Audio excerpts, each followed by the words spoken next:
ரஜினி சாரோட முத்து படம் பண்ணிட்டேன். அவர் போன உடனே சிகரெட் கொடுத்துட்டு இல்லை நான் ஷூட்டிங் பார்த்து பிடிச்சேன், அப்புறமா சபையில் பிடிக்கலான்னு பற்ற வச்சுட்டாரு. சரி நான் அப்படியே கண்டினியூ ஆயிடுச்சு. சரி அதுக்கு முன்னாடி வந்து எல்லாம் சின்ன ஆர்டிஸ்ட் தான். அப்புறம் நானும் சரத்குமார் ஒன்றா வளர்ந்தோம், அதனால் ஒன்றும் தெரியல.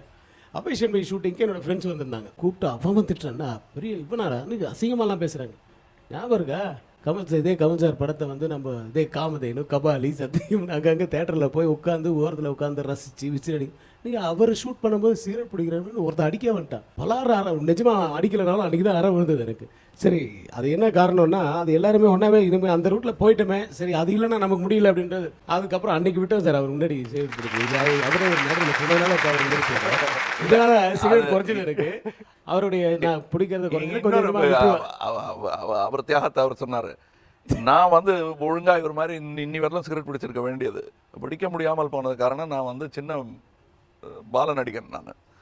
அதனால் நான் முதல்ல சிகரெட் எடுத்து பச்சை வச்சா அப்பதான் மீசையும் சிகரெட்டும் ஒன்றா வளரும்னு நினச்சிட்டு இருந்தவங்க நாங்கள்.